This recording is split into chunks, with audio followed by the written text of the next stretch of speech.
You're sitting right now. And you probably sat yesterday too, and the day before. Here's what the research actually says about that.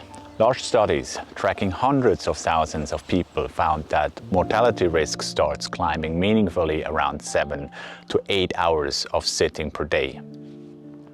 Modern device-based studies, where people wore accelerometers rather than self-reporting, put the number at about 30% higher risk of early deaths at 11 to 12 hours a day of sitting.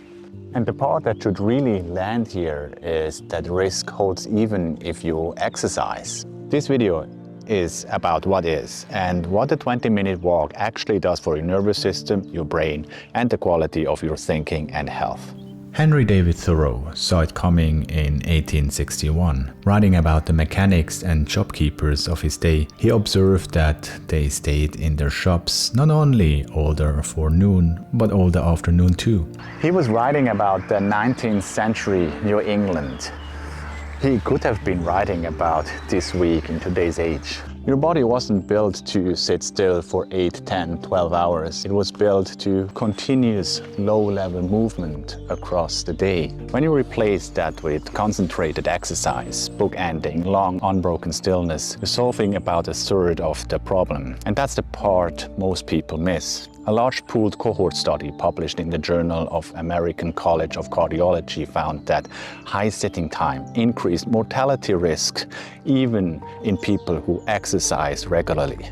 Your workout helps, definitely, don't get me wrong, but it doesn't undo what 10 hours of sitting does. Circulatory, lymphatic, neurological systems all depend on movement to function, not on heart rate.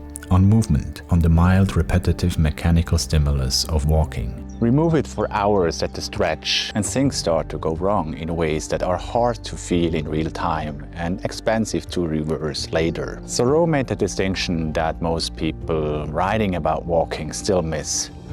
The walking he valued had nothing in it akin to taking exercise. Not medicine taking at stated hours, not a swinging of a dumbbell, although I love swinging dumbbells. He meant something else entirely, the enterprise and adventure of the day. He wasn't alone in noticing this. The ancient philosophers understood it well enough that they built it into how they worked. The Peripatetics, Aristotle's school, conducted their philosophy while walking. The phrase solvitur ambulando, it is solved by walking, appears across ancient and medieval thinkers, attributed variously to Diogenes, to St. Augustine, to others. In his book Rest, Alex So-Jung Kim Pang documents how this pattern runs forward through history with striking consistency. Kierkegaard walked the streets of Copenhagen daily, crediting his walks as the source of his best thinking.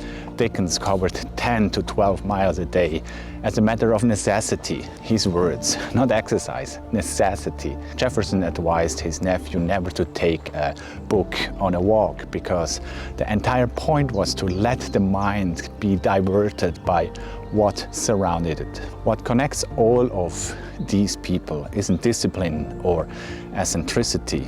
Eccentricity? It's that they discovered through experience something that science would eventually confirm. The walking mind works differently from the sitting mind. And for certain kinds of thinking, the generative, associative, problem-dissolving kind, it works better.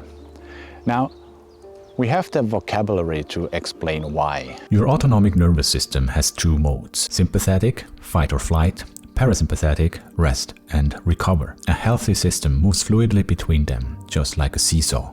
Prolonged sitting, especially paired with screens and low-grade cognitive stress, tends to keep the sympathetic system gently activated without resolution. It's not the acute stress of a real threat, more like a low-level chronic simmer. Shoulders slightly raised, breathing slightly shallower than it should be. You're not in danger, but your body doesn't fully know that. Walking interrupts that. It interrupts this pattern reliably. Rhythmic bilateral movement, the natural alternating activation of left and right side, combined with gentle cardiovascular demand, creates what researchers call soft fascination. This is why walking is used therapeutically in trauma treatment, why therapists increasingly conduct sessions while walking. The body in motion processes differently from the body at rest, and your cognitive function depends on this regulation. The prefrontal cortex, responsible for complex thinking, is sensitive to stress hormones. Even mildly elevated cortisol degrades prefrontal functions subtly. You basically just can't think as well as you otherwise could. This is why the professional who exercises regularly, eats well, and still feels foggy is often not doing anything wrong. They're just sitting for 9 hours a day, keeping their nervous system in a state that makes clear thinking physiologically harder. In 2014, Stanford researchers Marilee Opezzo and Daniel Schwartz measured creative output in people who were sitting versus walking. 81% of participants showed a meaningful increase in divergent thinking, the ability to generate novel, appropriate ideas while walking. 3 findings from that study that stood out for me.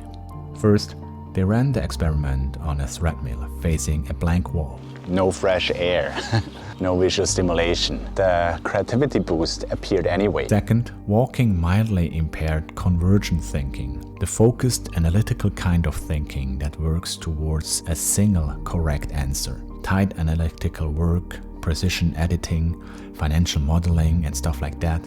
Sitting is probably the right state for that. Generating options, making unexpected connections, thinking your way out of a stuck problem. The chair is working against you. The third thing that stood out, the residual effect. People who walked and then sat down showed elevated creative output even after stopping. You don't have to solve the problem on the walk. You just need to have walked before you sit down and then solve it. This maps directly onto the nervous system's research. The cortisol reduction, the parasympathetic shift, the increased cerebral blood flow, these persist.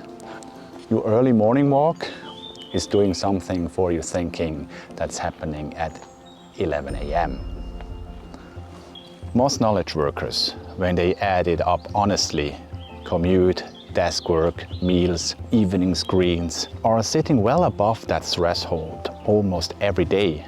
The intervention doesn't have to be dramatic. The research doesn't call for restructuring your complete life.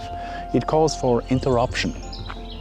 Interrupting the unbroken sitting hours. A 20-minute walk before work, 10 minutes after lunch, an evening walk that replaces one scroll session. These aren't dramatic and heroic feats.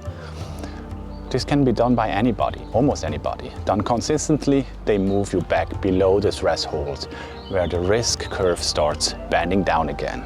The solution is remarkably simple. You just have to actually do it.